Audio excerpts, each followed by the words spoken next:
तो भाई लोग कैसे हो सारे के सारे। तो मेरा नाम है रोनी और आज हम करेंगे एक्सरसाइज 2.2। तो इस एक्सरसाइज में देखें तो पहला क्वेश्चन ये है कि find the zeros of the following quadratic polynomial and verify the relationship between the zeros and the coefficient. तो इधर पे देखें तो पहले पार्ट में पोलिनोमियल दिया है एक्स स्क्वायर माइनस 2x-8।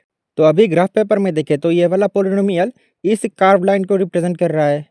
तो इधर हमने पिछले वीडियो में देखा था कि क्योंकि इस पोलिनोमियल का ग्राफ इस पॉइंट पे और इस पॉइंट पे एक्स एक्सिस को कट कर रहा है, तो ये वाला और ये वाला होगा इस पोलिनोमियल का 2 जीरो। लेकिन इस एक्सरसाइज पे हमें ग्राफ का यूज नहीं करना है, हम इस पोलिनोमियल से ही बता सकते हैं कि ये वाला ग्राफ कहाँ कहाँ पे एक्स एक्सिस को टच कर रहा है, मतलब कि पोलिनोमियल का जीरो कहाँ कहाँ है। अब इसको करते कैसे है देखो, आपको कुछ नहीं करना, आपको सिर्फ कॉमन लेना है। तो अभी आप इधर देखें तो इधर एक्स स्क्वायर है, 2x है और 8 है।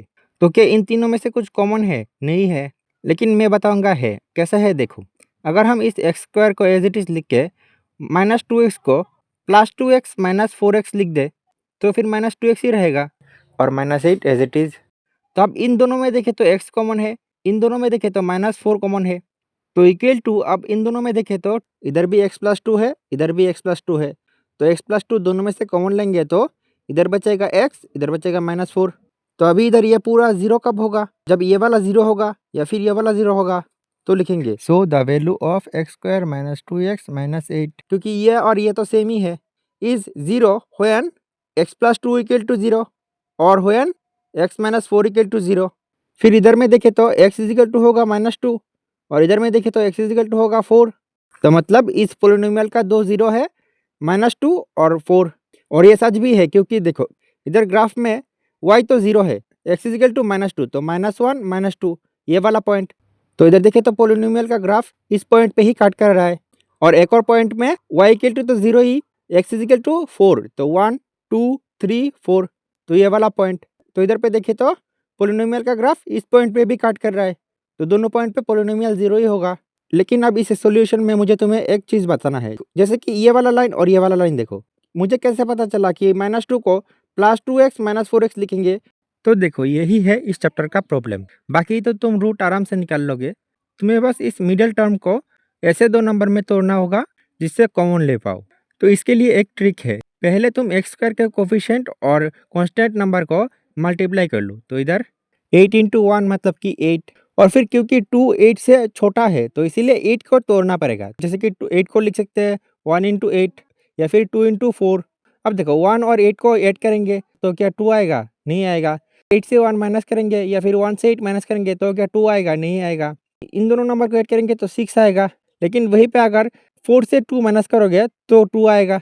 तो इधर वो दो नंबर 4 और 2 होगा, जिसको इधर लिखेंगे तो कॉमन ले सकते हैं। अब इधर प्लस और माइनस खुद से एडजस्ट कर लेना, जिससे कि इन दोनों का प्लस या फिर माइनस करें तो वैल्यू -2 ही रहे। अभी क्वेश्चन में देखें तो इसका आंसर अभी खत्म नहीं है। जैसे कि इधर दिया है क्वाड्रेटिक पोलिनोमियल, तो ये सारे पोलिनोमियल जिनमें एक टर्म एक्स स्क्वायर है, एक टर्म एक्स है और एक कांस्टेंट है, इनको कहा जाता है क्वाड्रेटिक पोलिनोमियल।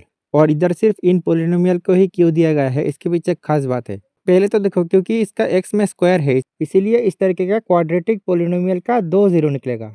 जैसे कि इसमें देखें तो -2 और 4, और इन दोनों जीरो में एक खास बात है कि सम ऑफ जीरोस हमेशा minus coefficient of x divided by coefficient of x square होगा, और प्रोडक्ट ऑफ जीरोस हमेशा constant divided by coefficient of x square होगा। तो इधर पे क्वेश्चन में देखें तो verify the relationship between the zero and the coefficient, इसका मतलब यही है कि आपको ये दोनों चीज वेरीफाई करना पड़ेगा।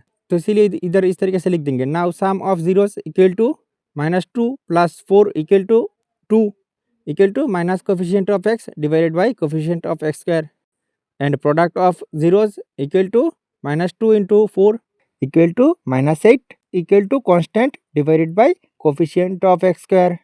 वैसे इसके पार्ट 2 में देखें तो 4a² - 4s + 1, तो इधर एक्स स्क्वायर का कोफिशिएंट है 4 और कांस्टेंट है 1, तो 4 × 1 मतलब 4 को, और अभी 4 को तोड़ना पड़ेगा।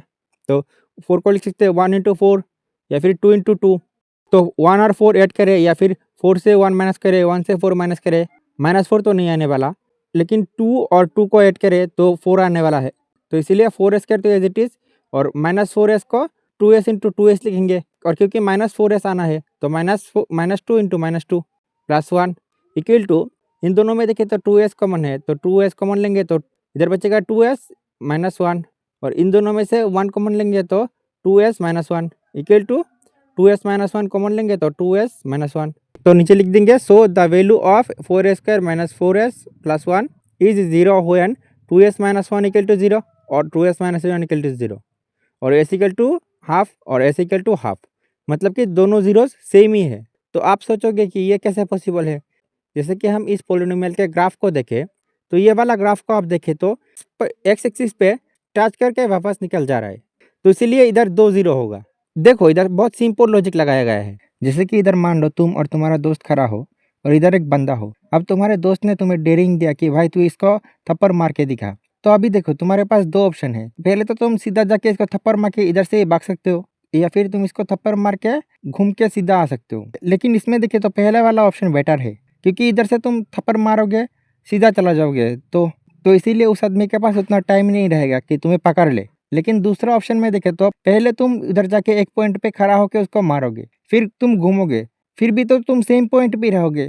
तो देखो घूमने के वजह से तुम एक ही पॉइंट पे 2 बार रहे। तो इधर पे भी देखिए तो ग्राफ टच करके फिर वापस जा रहा है, इसीलिए इधर 2 पॉइंट है, इसीलिए सेम जगह पे 2 0 है। और इसके बाद sum of zeros and product of zeros ये तुम खुद से लिख लेना। वैसे इसके पार्ट 3 में देखिए तो 6x² माइनस 3 माइनस 7x, तो इक्वल टू इसको लिख सकते हैं 6x² माइनस 7x माइनस 3। तो इधर x² का कोफिशिएंट 6 और कांस्टेंट 3, 6 इंटू 3 18, तो 18 को लिख सकते हैं 1 इंटू 18, 2 इंटू 9। तो इधर पे देखिए तो 9 से 2 माइनस करेंगे तो 7 आएगा, तो इक्वल टू 6x² तो एज इट इज 9x और 2x और माइनस 7 आना है तो माइनस 9 प्लस 2 और माइनस 3 तो as it is equal to इन दोनों में से 3x कॉमन लेंगे तो 2x माइनस 3 और इधर पे देखे तो 2x माइनस 3 ऑलरेडी है तो 1 कॉमन लेंगे तो equal to 2x minus 3 into 3x plus 1।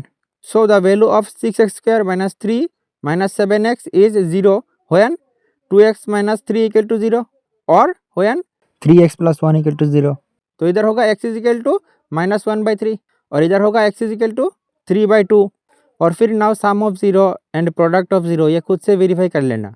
उसके बाद इसके पार्ट 4 में देखें तो इधर है 4u² प्लस 8u। तो आप बोलोगे कि इधर तो कांस्टेंट नहीं है, तो इसीलिए देखें तो इधर दोनों में ही 4u कॉमन आ सकता है, तो इधर बचेगा u और इधर बचेगा 2। तो क्योंकि इधर कॉमन ले पाए हम, so the value of 4u² plus 8u is 0 when 4u equal to 0 और when u plus 2 equal to 0। तो इधर u इक्वल टू 0 और इधर u इक्वल टू माइनस 2। और अभी इसका वेरीफाई वाला पार्ट खुद से कर लेना। लेकिन वेरीफाई में एक चीज देखो, इधर पे इस पॉलिनोमियल पे कांस्टेंट नहीं है, तो कांस्टेंट के बदले तुम 0 ले लेना।